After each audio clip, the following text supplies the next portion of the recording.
This solicitation was posted on or about July 11th, 2024. My name is Jenny Mills, and I am a Grants Management Specialist with OVW's Tribal Affairs Division.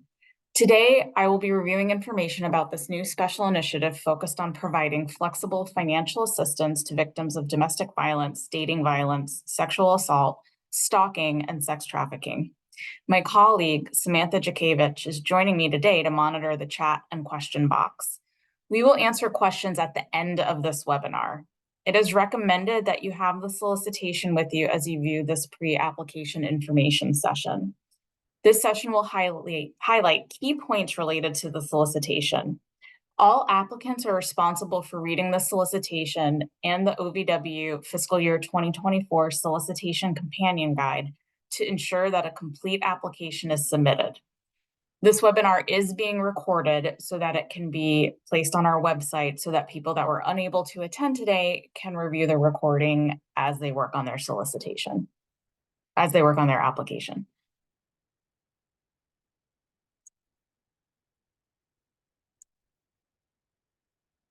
OVW has been consulting with tribal leaders across the country to better understand ways to improve services to victims of domestic violence, dating violence, sexual assault, stalking, and sex trafficking.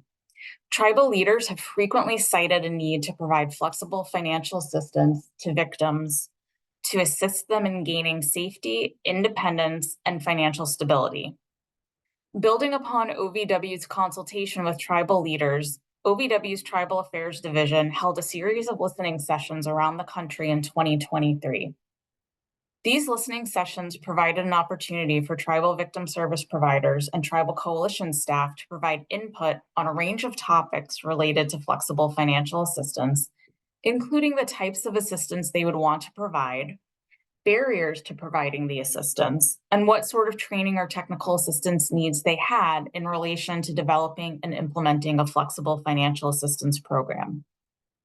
After the listening sessions, OVW's Tribal Affairs Division consulted with OVW's Grants Financial Management Division and Legal Counsel to determine how to best administer a program in compliance with 2 CFR 200, known as the Uniform Guidance. The Uniform Guidance establishes the rules for federal awards, including cost principles and administrative requirements. OVW then developed a shortened, streamlined solicitation for this special initiative. This program focuses on flexible financial assistance. Flexible financial assistance is financial support to victims of domestic violence, dating violence, sexual assault, stalking, and sex trafficking to meet self-identified needs quickly to address victim safety, stability, and independence. Many grant programs, including the Tribal Governments Program, have restrictions on the types of assistance that can be provided to victims. These restrictions can be tied to the scope of the project or may be specific to the funding agency or funding program.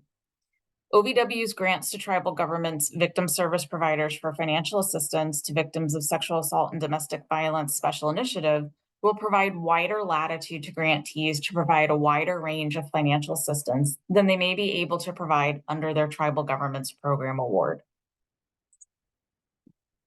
Direct financial assistance is assistance paid directly to a victim as opposed to a vendor. Programs may choose to provide a victim with cash or prepaid cards to access financial assistance. Programs may also provide assistance by paying vendors directly. OVW will make approximately 15 awards for up to $100,000 per award. The period of performance for this award is 24 months, and the anticipated start date is October 1st, 2024.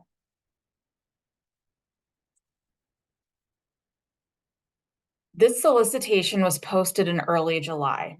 The solicitation will remain open until August 22nd. Applications are submitted through a two-step process and involve the navigation of multiple systems.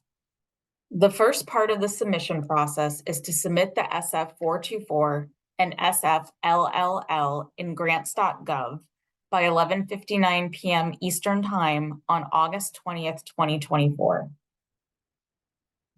We strongly encourage you to submit the required grants.gov documents at least 48 hours prior to the grants.gov deadline to allow for time to correct any problems or errors. Applicants who miss this first deadline will be unable to submit applications. Once the grants.gov submission is complete, a new application will automatically be created in JustGrants. The full application must be submitted in JustGrants by 8:59 p.m. Eastern Time on August 22nd, 2024.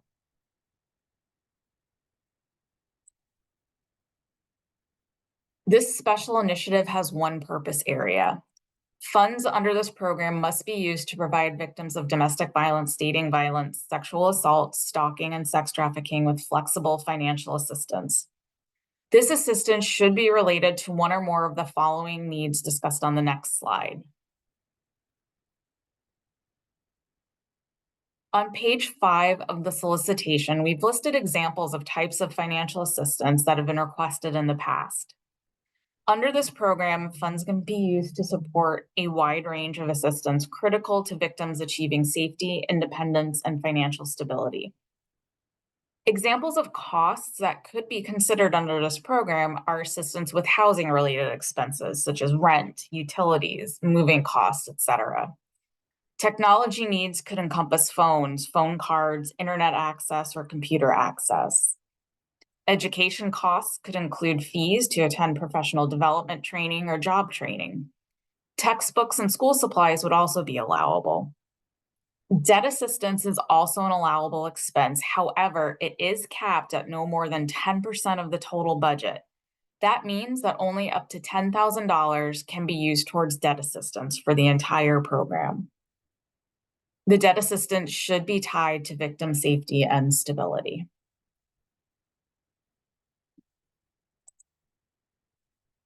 Out-of-scope activities are discussed on page 6 of the solicitation.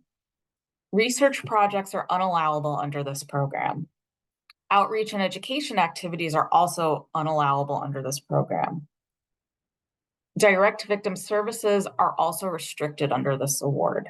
Grant funds may only be used to support services to victims that are directly related to providing flexible financial assistance. What this means is you could not use funds under this program to provide support groups, provide court accompaniment, or pursue protective orders. Any activity funded under this award must be tied to providing flexible financial assistance. Staff time allocated to this award could include activities like developing flexible financial assistance policies and procedures, filling out paperwork with victims accessing this assistance, providing client education on financial assistance, etc. An example of unallowable staff time would be providing transportation to a victim to and from court. However, funds could be used to provide the victim with a bus pass, fuel for their car, or cab vouchers.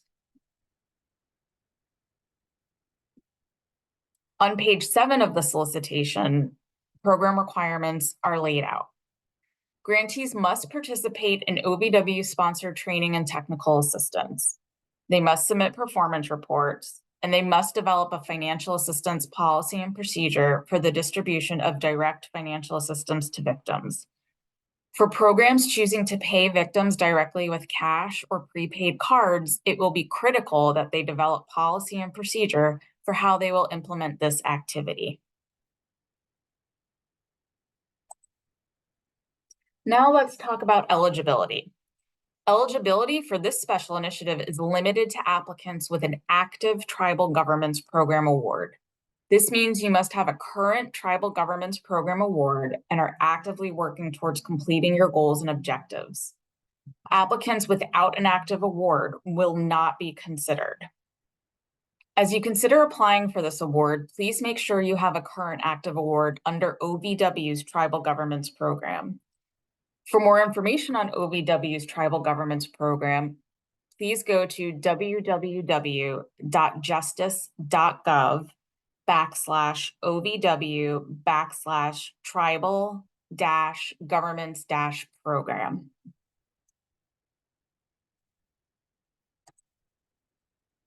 Next, we'll discuss the application and submission information. The formatting and technical requirements are laid out on page 9 of the solicitation. Please pay careful attention to this section as points may be deducted if you do not adhere to their requirements. Narratives must be double-spaced on 8.5 by 11 paper with 1-inch margins. Applicants must use Arial font, no smaller than 11-point font, except for footnotes, which can be 9-point font. Applicants must include page numbers. There is a page limit of 10 pages, and reviewers will not read past page 10. Acceptable formats are Word documents, PDFs, or text documents. Finally, the headings and subheadings must correspond to the sections identified in the solicitation. There are 2 required application documents, the narrative and the budget. Failure to include either of these documents means your application will not be considered. The budget must include narrative to support the costs included. The budget narrative can be included within the budget or submitted as a separate document.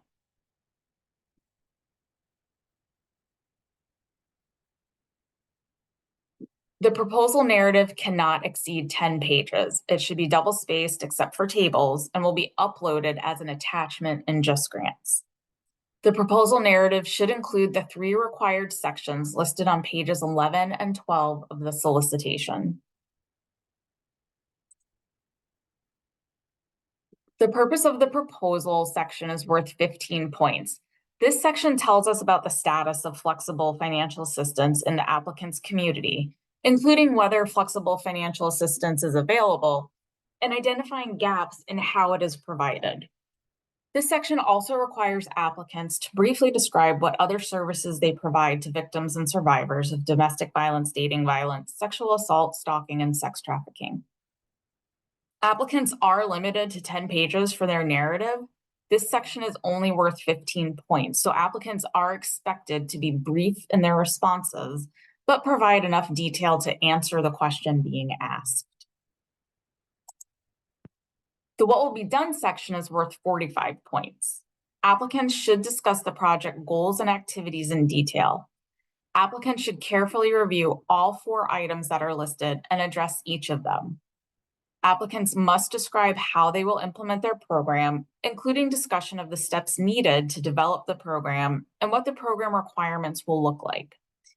It will be important to understand how victims will access flexible financial assistance. What methods will be used to transfer funds, what caps or limitations will be put in place, what client eligibility will look like, and how confidentiality and safety will be maintained. It's also important to discuss what steps applicants may need to take to put this program in place. Items to consider are whether new policies and procedures should be developed, what types of intake forms or tracking forms may be needed, how staff will be trained, etc. Applicants may also want to consider how they will educate clients on potential impacts of flexible financial assistance.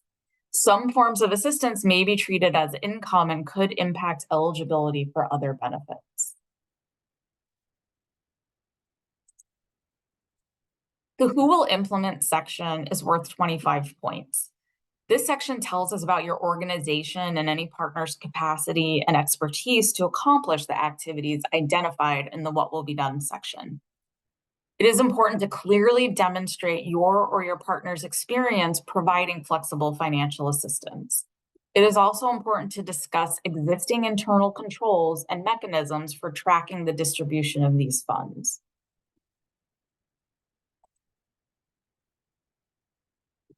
Budgets and budget narratives will be submitted as attachments. The budget must reflect a full 24 months of project activity. A sample budget is included as an appendix to the solicitation, and a webinar on creating a budget is available on the OVW website. Please be mindful that the sample budget in the appendix is a general sample and not specific to this program. This program has very specific budget requirements that can be found on page 13 of the solicitation.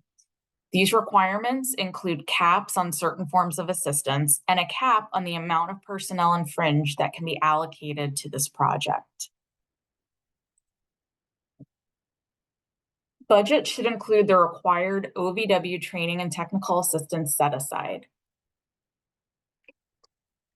The set aside is $6,000 for applicants from the 48 contiguous states and $9,000 for applicants from Alaska. All budgets should include adequate funds to address language access and accessibility needs.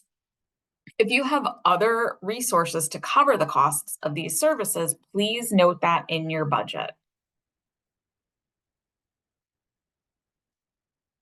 The purpose of this special initiative is to provide victims with flexible financial assistance. Flexible financial assistance can be provided in a number of different ways. One method is prepaid cards provided to victims. Another way is cash payments directly to a victim. For the purposes of this program, prepaid cards are not the same as cash. Applicants may allocate up to 10% of their proposed budget to a cash payment line item. There is no cap on prepaid cards. Applicants may want to be able to provide debt assistance to victims. Applicants may allocate up to 10% of their proposed budget to debt assistance. It is important to note that debt assistance can only be provided when the assistance facilitates victim safety and stability. An example would be a victim is attempting to secure safe housing but is delinquent on utility bills. If the program determines back payment of the utility bills would enable the victim to secure housing, they would be able to make that payment provided they stay under the 10% cap. Finally, because the primary focus of this special initiative is to provide financial assistance, salary and fringe are capped at 15% of the total budget.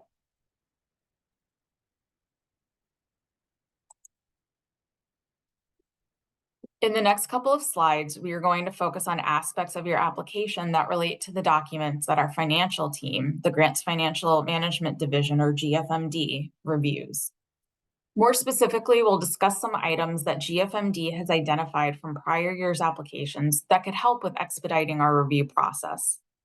So for today, we're going to highlight certain aspects of the pre-award risk assessment and provide you with a link to a detailed webinar on how to develop the budget that will be included in your application.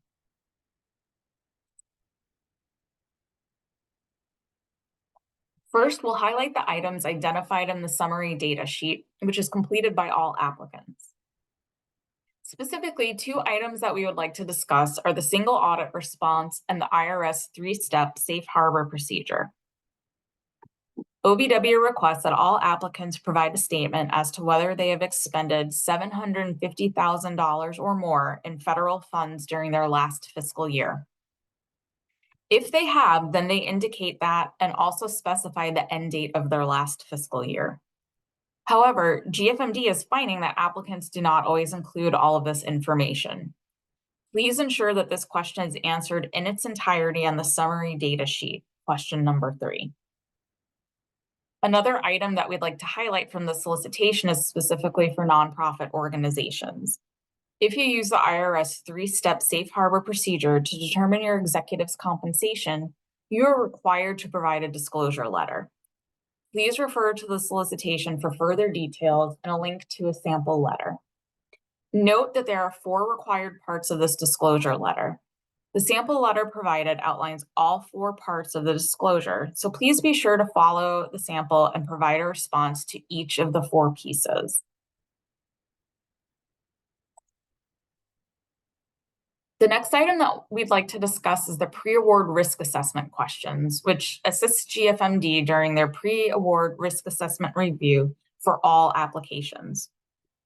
Each applicant must prepare a response to all 11 questions, and each question has multiple parts.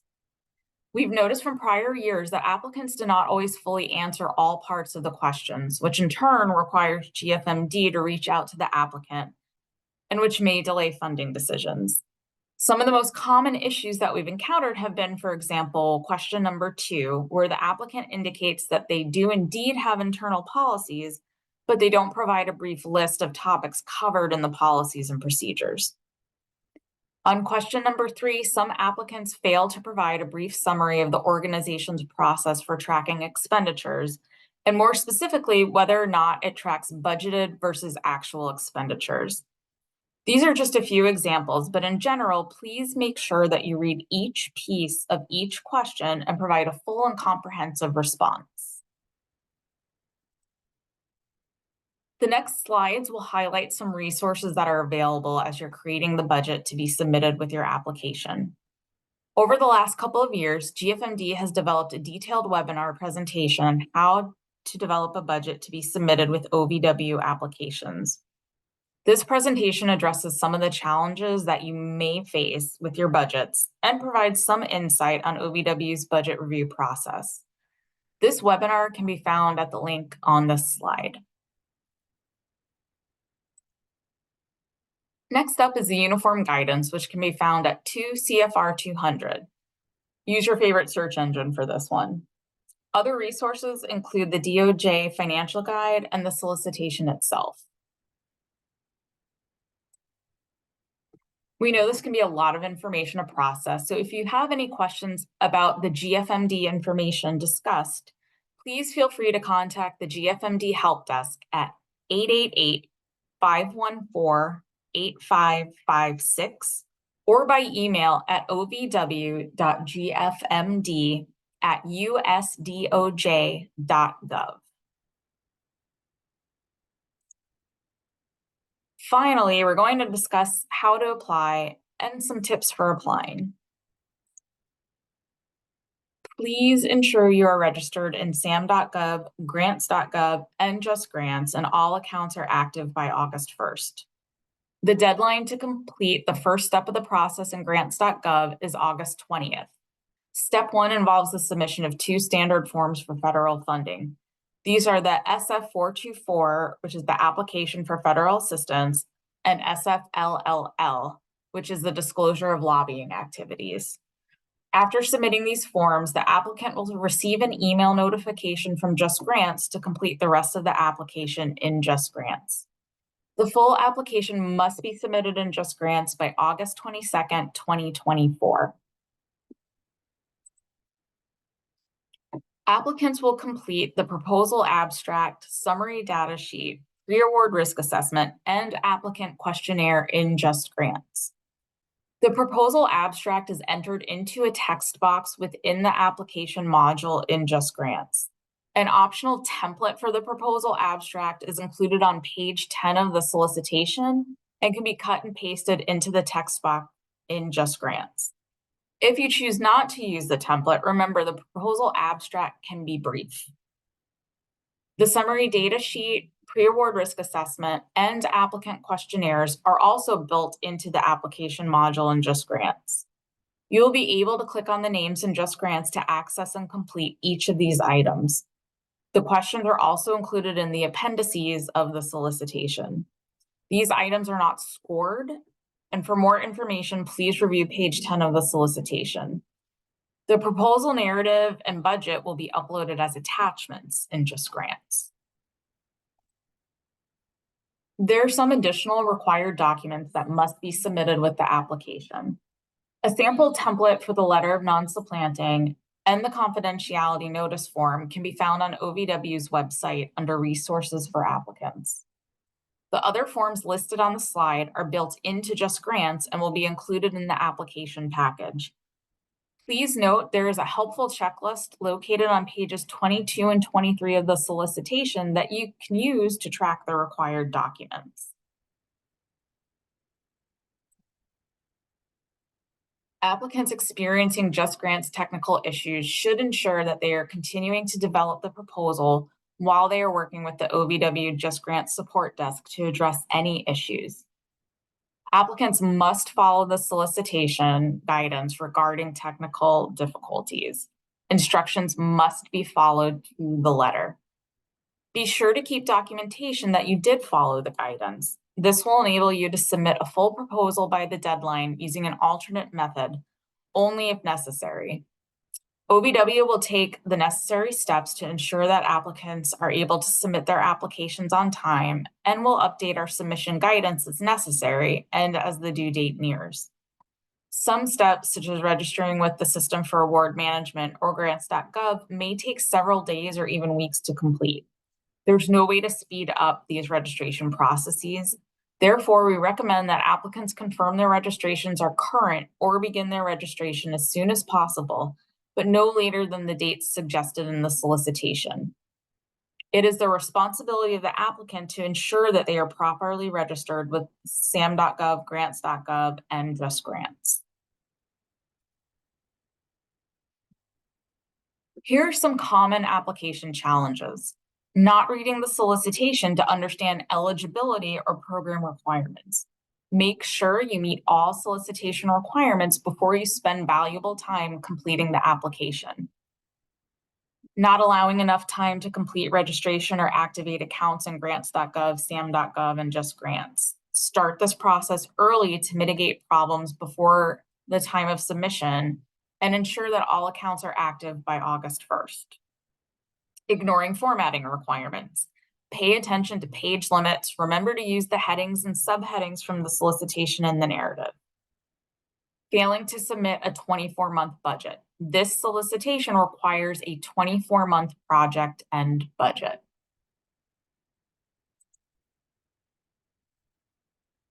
OVW resources for applicants can be located at www.justice.gov/OVW/resources-applicants. Available on this site are the solicitation companion guide, sample budgets, sample MOUs, tips and examples, the DOJ financial guide, program-specific information, and much more. Contact information is presented on this slide. For programmatic questions related to the solicitation, please reach out to ovw.tribalspecialinitiative@usdoj.gov. For financial questions, you can contact OVW's Grants Financial Management Division. For grants.gov support, you can contact the grants.gov help desk. And for OVW Just Grants support, you can contact the OVW Just Grants support help desk.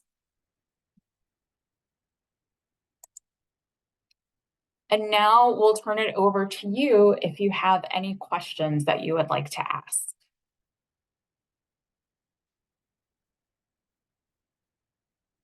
Samantha, are there any questions?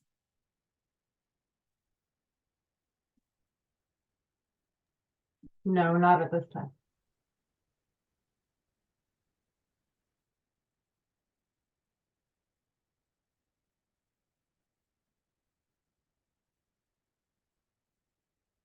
It looks like there may be one in the Q&A box. And there is a question in the Q&A box. Is there a page limit for the budget narrative? No. The budget narrative is considered to be a part of your budget, so you're just explaining what those line items are that are included in the budget.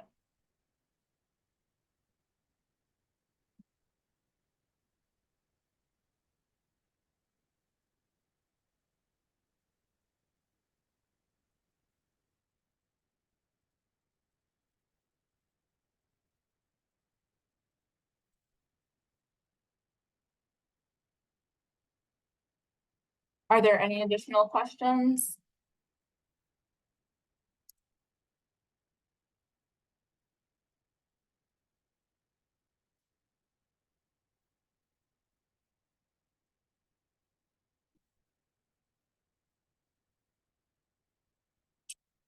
Okay, well, it seems like there are no further questions. If you do come up with a question, again, you can always reach out to us at that ovw.tribalspecialinitiative@usdoj.gov. It looks like there is one other question. The question says, could you please clarify in what circumstance a project partner would need to be compensated? If not a government entity, but performing work that is within their normal scope of work and activities, must they be compensated by the grant? So if you have a project partner and they are doing work that they are not compensated for, you would want to ensure that they are being compensated for that work.